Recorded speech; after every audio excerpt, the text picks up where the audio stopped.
Bueno, vamos a esperar que ingresen algunos estudiantes para poder dar inicio a la clase de hoy.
¿Cómo estás, Herbert? Buenas noches.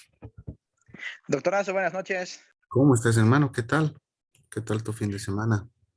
Todo bien, doctor, aquí nomás, llegando a la casa un poco cansado, agotador de Sí, me trabajar. imagino, ¿no? Sí, Ahora doctor, pero tienen ya, normal. clases. Sí, ¿no? Ya está casi todo normal. Sí, incluso ya va a ser semipresencial desde el miércoles, Sí, lunes, miércoles y viernes han sábado. dicho, ¿no? No, lunes, miércoles y sábado, ¿no? Sí, Sí, van a ser semipresencial. Sí, a sí, poco a doctora. poco hay que volver a A la la universidad. reinserción, sí. Sí, dice que ya están incluso vacunando la tercera dosis, ¿no? Sí, eso he escuchado, ya me tocaría a mí igual entonces, doctor, porque yo tengo dos dosis, sí. Ah, sí, en realidad a todos, ojalá. ¿A No usted igual si se hizo vacunar Sinopharm? Sinopharm, sí. Ah, entonces ya nos toca igual a los niños, creo que con autorización de los padres se les puede vacunar ya. Sí, creo que sí. A ver, veremos qué tal andan los resultados, ¿no? Porque no han publicado nada, todo es por medio de internet y no hay una comunicación oficial del gobierno. Sí, no hay comunicación oficial, doctorazo. Mayormente ahorita están con eso de la ley De de ganancias ilícitas. Exacto, legitimación de ganancias ilícitas, ¿no? Terrible está esa cuestión. Sí, mayormente van a salir aquí afectados los comerciantes, doctor.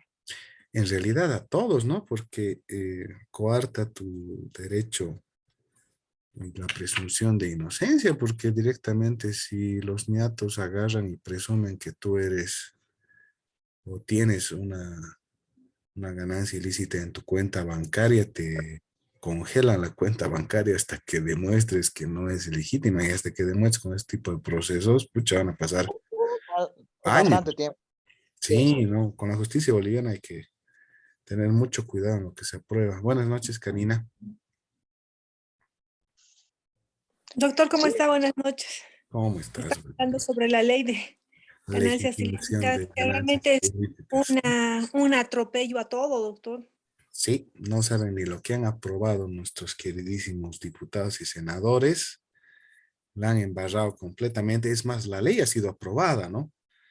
Lo que está en discusión es el reglamento, pero tanto la ley como el reglamento, pucha, dan vistos de inconstitucionalidad terriblemente a plena vista, pero con el régimen judicial que tenemos y el Tribunal Constitucional que está lastimosamente bajo mando del Poder Ejecutivo, no pueden hacer nada.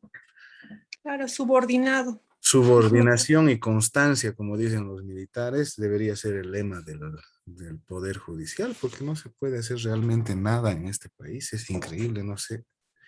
Yo creo que hay que ya ver el tema de un cambio en todo esto, porque si no reaccionamos como población, esto va a estar terrible.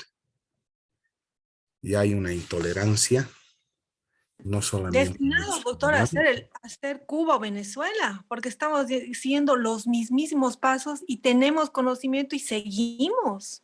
Sí, es realmente increíble. A ver, hay que ver qué es lo que van a hacer ahora.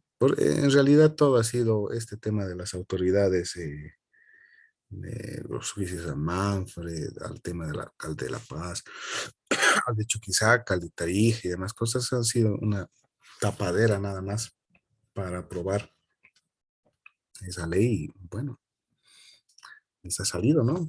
Pero terrible, terrible. La Pero oposición no hace nada tampoco. Es ley inconstitucional. Mm.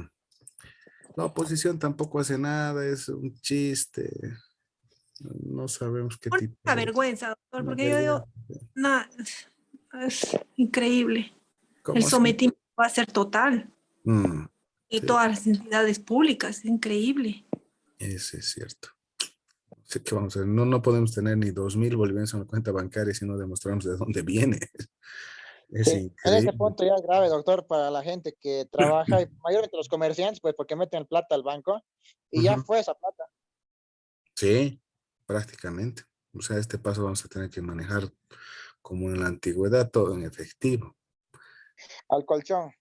Al colchón, bancolchón, va a volver de moda. Así va a estar. Bueno, muchachos. A ver, la clase de hoy tenemos que hablar sobre conflictos de derecho de posesión y propiedad agraria. Y este tema va a estar dividido en dos partes. Primero vamos a ver cuáles son las instituciones que se ocupan de resolver este tipo de conflictos y posteriormente vamos a ver los recursos que podemos presentar en cuanto se generen este tipo de conflictos. ¿Ok? Entonces vamos a hacer la clase de hoy. La primera parte de este tema que habla sobre las instituciones que están regladas dentro de lo que es la judicatura agraria. Y la siguiente clase vamos a ver cuáles son los recursos. ¿Ok? A ver, déjenme ver. Ahí va. Ok, entonces empezaremos con la primera parte. Cuando hablamos de judicatura agraria, siempre tenemos que empezar hablando sobre la constitución política del Estado, que es la que regla todo lo que se refiere a las diferentes instituciones que comprende el Estado dentro de los cuatro órganos de poder ahora, ¿no? Hablamos del órgano judicial, el órgano legislativo, el ejecutivo y el órgano electoral. Posteriormente vamos a pasar a la ley de organización, la ley de ley judicial, que ahora está con la 025, que antes era ley de organización judicial, ¿no? Ahora ya cambió de nombre. Es la ley de la ley judicial, si no estoy equivocado. Y posteriormente vamos a pasar a la 1715, que es la ley de reforma agraria. Entonces, dentro de la Constitución Política del Estado, el capítulo tercero habla sobre la jurisdicción agroambiental. Entonces, nos dice que el Tribunal Agroambiental es el máximo tribunal especializado en la jurisdicción agroambiental y se rige por los principios de función social, integralidad, inmediatez, sustentabilidad e interculturalidad. ¿Okay? Entonces, el ente máximo que se va a ocupar de todo lo referido a la jurisdicción agroambiental es el Tribunal Agroambiental. ¿Cuál es la composición del Tribunal Agroambiental. El Tribunal Agroambiental está compuesto por magistrados. Entonces, el artículo 187 nos dice que para ser elegido magistrado o magistrada del Tribunal Agroambiental son los mismos requisitos que el Tribunal Supremo de Justicia exige para que uno sea miembro de este ente. Además de contar con especialidad en estas materias y haber ejercido con idoneidad ética y honestidad la judicatura agraria, la profesión libre o cátedra universitaria en el área durante 8 años. En la preselección de las candidatas y los candidatos se garantizará la composición plural, considerando criterios de plurinacionalidad. ¿Ok? Entonces, vamos a ver que en diferentes ámbitos, especialmente en la ley 1715, cuando hablamos del Tribunal Agroambiental, primero exige 6 años en el tema de haber ejercido la judicatura agraria, la profesión o la cátedra universitaria. Posteriormente, con la reconducción de la ley de reforma agraria, la 3545, exigían 7, pero con la incorporación de la Constitución Política del Estado, entonces son 8 años. ¿Okay? Y la Constitución Política del Estado hasta el momento no ha sido modificada en ninguno de sus artículos. Por lo tanto, tenemos que basarnos en lo que dice este artículo. Para ser magistrado o magistrada del Tribunal Agroambiental, se debe cumplir con los mismos requisitos del Tribunal Supremo de Justicia y haber ejercido con honestidad, idoneidad ética, la judicatura, profesión libre o cátedra durante 8 años. Se garantiza también la composición plural, considerando criterios de plurinacionalidad. Eso significa que se va a elegir no solamente a varones y mujeres, sino también a personas de diferente índole social. Hablamos también representantes de lo que es las comunidades indígenas, hablamos de lo que se refiere a los diferentes departamentos, a las personas de diferente estrato social, etc., ¿no? A eso se refiere con composición plural. Hay que respetar esos criterios de plurinacionalidad. El artículo 188 también nos dice que los magistrados y magistradas del Tribunal Agroambiental son elegidos mediante voto universal. Es decir, que nosotros como ciudadanos bolivianos mayores de 18 años inscritos en el padrón electoral, estamos eligiendo a los magistrados del Tribunal Agroambiental para que estos ejerzan su labor de justicia dentro de esta área. No son designados por el Poder Ejecutivo ni tampoco por el Poder Judicial. Los elegimos los ciudadanos mediante el voto universal. El procedimiento, obviamente, los mecanismos y formalidades son ya regidos por una ley especial, ¿no? El sistema de prohibiciones e incompatibilidades aplicado a las magistradas y a los magistrados del Tribunal Agroambiental será el de los servidores públicos. Entonces, no nos olvidemos que tenemos una ley específica para el tema de los servidores públicos que habla de prohibiciones e incompatibilidades. Dentro de las más conocidas, hablamos, por ejemplo, que tiene que ser mayor de edad, no haber sido acusado ni tener pliego ejecutoriado ni en el área penal, ni obviamente en el área fiscal para poder ejercer los cargos públicos. La Contraloría es la que te emite este certificado, hacer obviamente una declaración jurada y demás que están dentro de su reglamento. Entonces, ese sistema de prohibiciones e incompatibilidades también se refiere al parentesco que tú deberías o que tienes o que no tienes dentro de lo que son las diferentes instituciones públicas, ¿cierto? El Parágrafo 3 dice el tiempo de ejercicio, la permanencia, la cesación en los cargos establecidos para los magistrados y las magistradas y los magistrados del Tribunal Supremo de Justicia serán de aplicación a los miembros del Tribunal Agroambiental. Es decir, el mismo tiempo por el cual los magistrados del Tribunal Supremo son elegidos también es aplicable a los magistrados del Tribunal Agroambiental.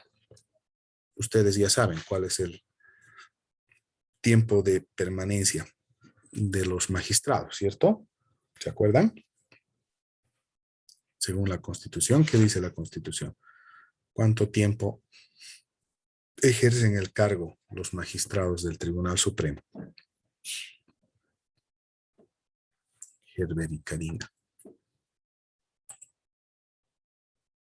Eran 5 años, doctor. Son 5 años. Si no estoy Doctor, equivocado, son 8. 8 años, no me acuerdo. Son 8 años. Son 8 años. Antes ejercían 10, pero con la nueva Constitución son 8. 8 años. Casi 2 gestiones. Casi 2 gestiones de presidentes, ¿no? Ok. Ahora, ¿cuáles son las atribuciones establecidas en la Constitución para el Tribunal Agroambiental? Nos dice que son atribuciones del Tribunal Agroambiental, aparte de las fijadas, obviamente, por la ley. 1, resolver los recursos de casación y nulidad en las acciones reales agrarias, forestales, ambientales, de aguas, derechos de uso y aprovechamiento de los recursos naturales renovables, hídricos, forestales y de la biodiversidad. Demandas sobre actos que atenten contra la fauna, la flora, el agua, el medio ambiente y demandas sobre prácticas que pongan en peligro el sistema ecológico y la conservación de especies o animales. Entonces, lo más importante acá, perdón, es resolver recursos de casación y nulidad de todos este tipo de acciones y demandas. Número 2, dice conocer y resolver en única instancia las demandas de nulidad y anulabilidad de títulos ejecutoriales. Entonces, un segundo aspecto es ese, ¿no? Demandas de nulidad y anulabilidad de los títulos ejecutoriales. Y esto es en única instancia, es el ente máximo.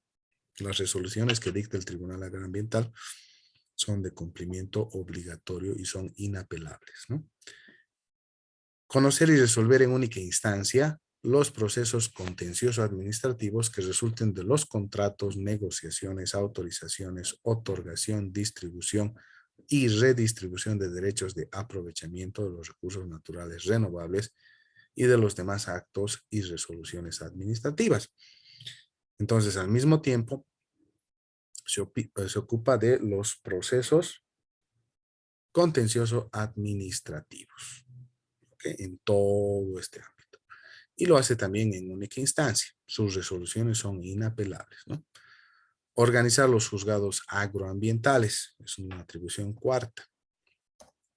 ¿Okay? Entonces, eso es lo más importante. Las demás atribuciones del Tribunal Agroambiental están señaladas por la Ley 025. Pero, si ustedes se fijan, en la Constitución Política del Estado se dan los lineamientos generales en los cuales se debe basar el Tribunal Agroambiental y obviamente la Ley 025. No sé si tienen alguna duda o consulta hasta esta parte, que es prácticamente algo general, ¿no? Muchachos, No, doctor, está claro. ¿cierto? Entonces, no hay mucho en donde perderse en el tema de la Constitución Política del Estado. Nos da los lineamientos básicos en los cuales se debe basar las leyes específicas. Y en este caso, hablamos de la Ley 025 del órgano judicial. La Ley 025 del órgano judicial es la ley que antes se conocía como Ley de Organización Judicial, ¿cierto? La Ley 025 establece cuáles son las atribuciones, las competencias y la jurisdicción de las diferentes instituciones que conforman el órgano judicial. Empieza del Tribunal Supremo, terminando en los juzgados de instrucción, ¿cierto? En las diferentes ramas. Entonces, dentro de la ley 025 del órgano judicial, el título tercero habla sobre la jurisdicción agroambiental. Entonces, en el capítulo 1, artículo 131, habla de las normas generales. ¿Qué nos dice el artículo 131? La naturaleza de la jurisdicción agroambiental. Y nos dice que la jurisdicción agroambiental es parte del órgano judicial, no es algo separado, a pesar que tienen un tribunal agroambiental, el cual es elegido por voto universal, pero no es un órgano aparte, es integrante del órgano judicial, cuya función judicial se ejerce conjuntamente las jurisdicciones ordinaria, especializadas y jurisdicción indígena, originaria, campesina. Y se relaciona con estas jurisdicciones sobre la base de la coordinación y cooperación. Entonces, si ustedes se fijan, en este artículo nos dice que la jurisdicción agroambiental es parte de las diferentes jurisdicciones que están establecidas dentro de lo que es la ley del órgano judicial. Hablamos de la jurisdicción ordinaria, la especializada, la jurisdicción indígena, originaria, campesina, y tenemos la jurisdicción agroambiental. Relacionándose con todas estas sobre la base de la coordinación y cooperación. ¿Okay? Entonces no es algo aparte, las jurisdicciones se van a ir cooperando entre ellas. El parágrafo 2 nos dice: desempeña una función especializada y le corresponde impartir justicia en materia agraria, pecuaria, forestal, ambiental, aguas y biodiversidad que no sean de competencia de autoridades administrativas. Ok, entonces, eso nos dice el artículo 131. Entonces, la jurisdicción agroambiental imparte justicia en esas materias: agraria, pecuaria, forestal, ambiental, aguas y biodiversidad, y obviamente también las subdivisiones que contiene cada materia. ¿Qué principios rigen la jurisdicción agroambiental? Tenemos varios, pero estos principios siempre van a estar de acuerdo a lo que la Constitución Política del Estado rige. Entonces, nos dice, además de los principios establecidos en esta ley para el órgano judicial, la jurisdicción agroambiental se rige por los siguientes principios. No nos olvidemos que la ley del órgano judicial, en el artículo 1 al número 10, establece los principios generales del órgano judicial. Entonces, aparte de basarse en esos principios, la jurisdicción agroambiental también tiene sus principios específicos. Y el primero y el más importante, como siempre vamos hablando durante las últimas clases, es la función social. La función social dice: por el cual prevalecen el interés de la sociedad, de la madre tierra y del respeto a los derechos humanos sobre toda actividad de uso o aprovechamiento de la tierra, los recursos naturales y la biodiversidad, y cualquier actividad que ocasione impacto al medio ambiente. Entonces, función social siempre va a estar presente en todo lo que se refiere a la judicatura agraria y a la jurisdicción agraria, ¿cierto? Integralidad, dice, entendida como la interrelación de las dimensiones jurídicas, culturales, históricas, sociales, económicas, ambientales y ecológicas aplicadas al caso concreto. Dentro de todo lo que son los casos y obviamente los procesos agroambientales, no todos son iguales. Entonces se tiene que considerar muchísimos aspectos. No nos olvidemos que con el lema de la tierra es para quien trabaja, las comunidades indígenas y la gente campesina tiene diferentes costumbres que van predominando o que van siguiendo su curso a través de la historia, ¿cierto? Entonces no podemos omitir este tema hablando solamente de legalidad. Hay que considerar todo lo que se refiere a los usos y las costumbres que podrían tener dentro de el área agraria o los problemas agrarios que pudieran haber dentro de los diferentes procesos agrarios, ¿no? Obviamente, aparte de eso, se influyen muchos más, ¿cierto? Y la función de la jurisdicción agraria es respetar estos principios, integrarlos entre sí, a un caso concreto. Inmediación, perdón, inmediación, dice, que determina la presencia directa e ininterrumpida de los jueces durante toda la tramitación del proceso, asegurando la convicción plena y oportuna del juzgador mediante la relación directa con las partes y los hechos. No puede haber un juicio donde los jueces no estén presentes. ¿Por qué? Porque este principio de inmediación está siendo vulnerado. ¿Okay? Entonces, si existe algún proceso dentro de la jurisdicción agroambiental donde el juez no se encuentra presente, es un motivo de nulidad de ese juicio. ¿Okay? El juez va a dar durante todo el proceso la seguridad jurídica que las partes necesitan durante todo el proceso para que ellos evidencien que la justicia es imparcial, ¿cierto? Y que no está comprada por una de las partes.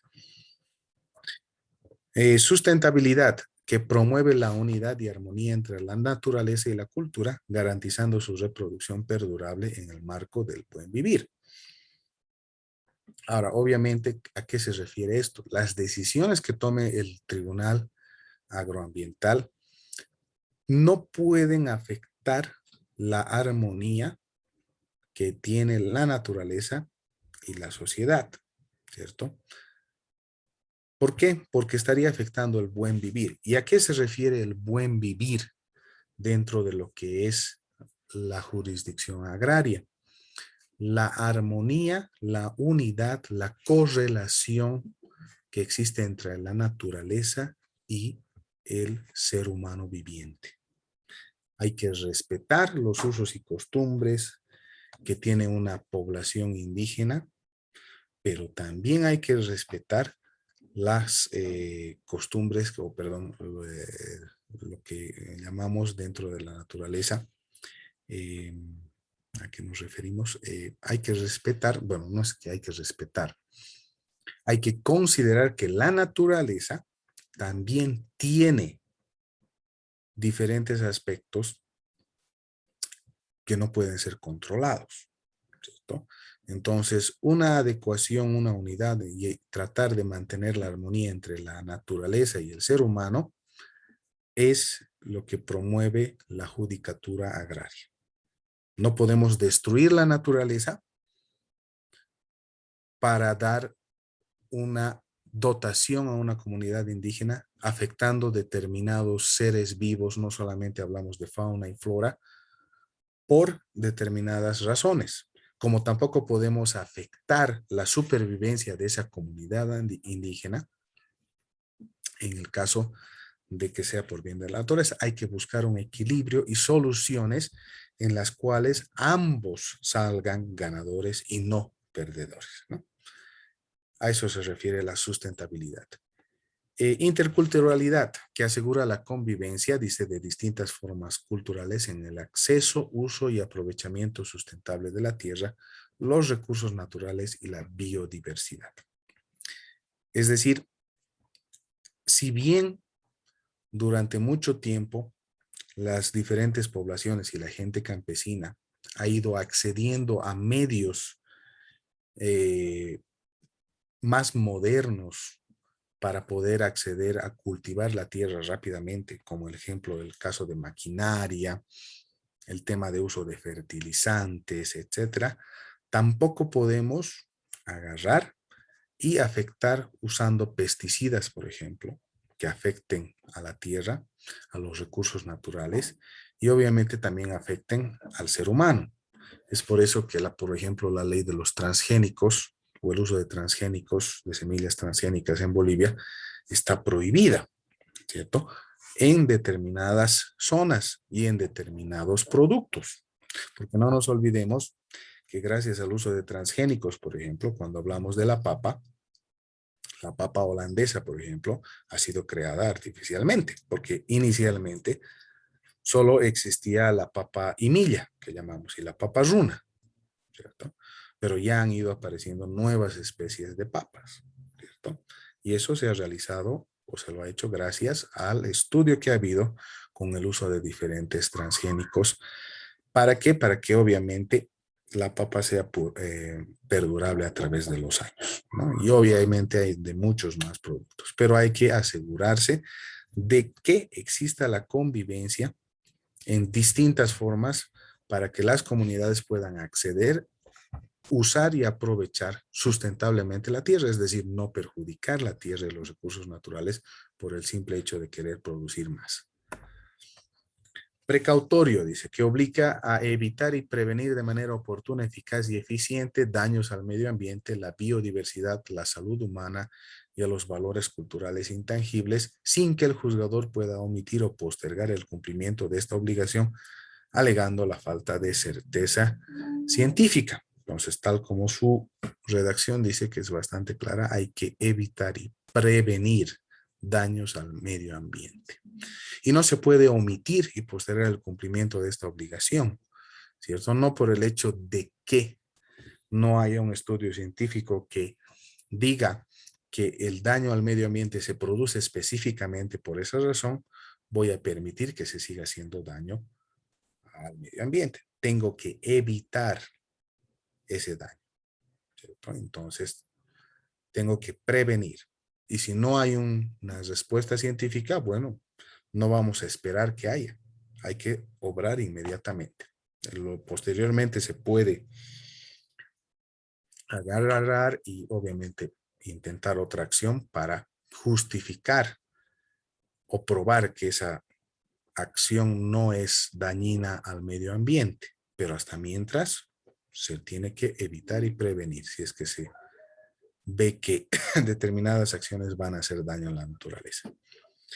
Responsabilidad ambiental dice que obliga a una amplia, efectiva y plena reparación de los daños causados al medio ambiente y la naturaleza, sin interesar la condición del responsable. No por ser yo una autoridad del Estado o un millonario o una persona que no sabía que eso podría causar un daño, voy a dejar de ser responsable y resarcir, reparar ese daño causado al medio ambiente.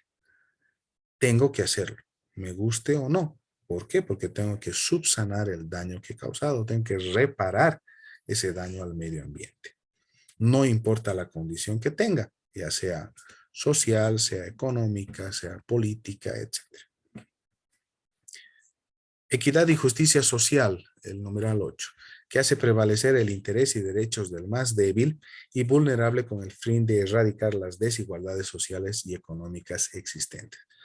No nos olvidemos que el principio de equidad y justicia social nos dice que no porque todo el mundo o porque todos los ciudadanos sean iguales ante la ley, puedo permitir las injusticias ante las personas más débiles y vulnerables, es decir, niños y mujeres, ¿cierto? En este caso lo que hay que hacer es ver que se prevalece el interés y derecho social del más débil, ¿cierto? Es lo mismo que pregonamos cuando hablamos de los diferentes aspectos en la ley 348 de violencia contra la mujer y la ley de los, el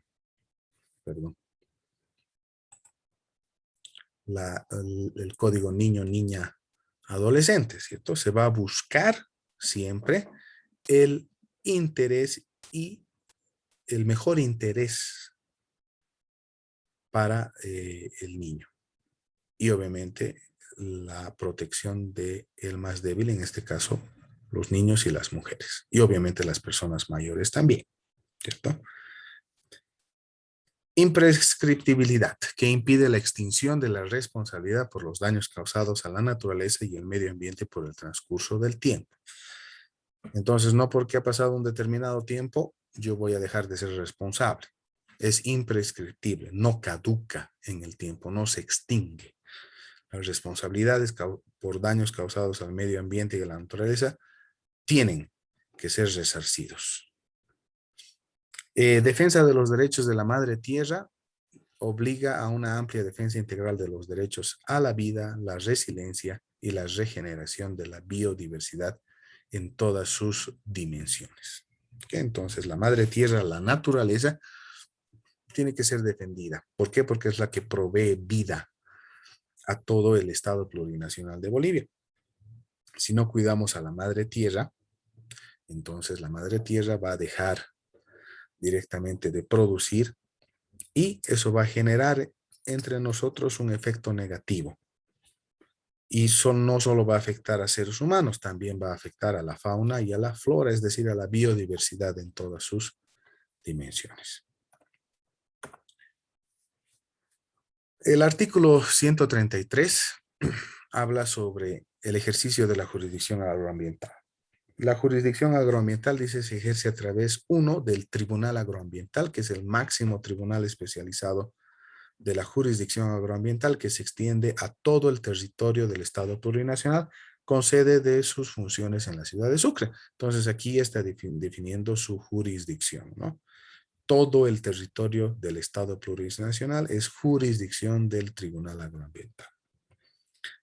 Y los juzgados agroambientales son iguales en jerarquía y ejercen competencia conforme a la ley. Entonces, los diferentes juzgados agroambientales establecidos en los 9 departamentos son iguales en jerarquía, no puede ser uno superior al otro y ejercen competencia conforme con la ley. Entonces, no hay un tribunal o un juzgado agroambiental que sea superior al otro como en el tema ordinario. Hablábamos, por ejemplo, antes de los juzgados de instrucción y hablamos de los juzgados de partido, que se ha eliminado. Ahora todos son juzgados públicos, ¿cierto? ¿Dudas sobre esta parte? No, doctor, toda la jurisdicción, todos son iguales. El tribunal Sí, eso es por si agroambiental. acaso. Sí, sí. Todos los Eso. juzgados agroambientales son iguales en jerarquía. No hay un juez que sea superior al otro. ¿Ok? Todos son idénticos. Lo que sí obviamente va a variar es la jurisdicción, ¿no? La jurisdicción de La Paz va a ser muy diferente a la jurisdicción de Cochabamba, pero no se olviden que la jerarquía es la misma y van a resolver los mismos procesos. En caso de que haya una apelación o demás, el Tribunal Agroambiental es el que va a resolver como máximo tribunal especializado. Entonces, el Tribunal Agroambiental, cuando hablamos de la composición, nos dice que el Tribunal Agroambiental está integrado por 7 magistrados o magistradas y está dividido en 2 salas de 3 miembros cada uno. Y el presidente no forma parte de la sala. Entonces, fíjense, son 7 magistrados elegidos por voto universal. Pueden ser varones, pueden ser mujeres. Y tiene 2 salas, 3 miembros en cada una y el presidente es un ente aparte. La elección y posesión está detallada en el artículo 135. Nos dice que la elección se realizará en circunscripción nacional, eligiéndose 7 magistrados o magistradas, es decir, a nivel nacional, no es por departamento, ¿cierto? Todos los bolivianos vamos a elegir a 7 magistrados o magistradas. La Asamblea Legislativa Plurinacional preseleccionará a un número máximo de 28 candidatas y candidatos que podrán ser elegidos por los ciudadanos y las ciudadanas y los ciudadanos.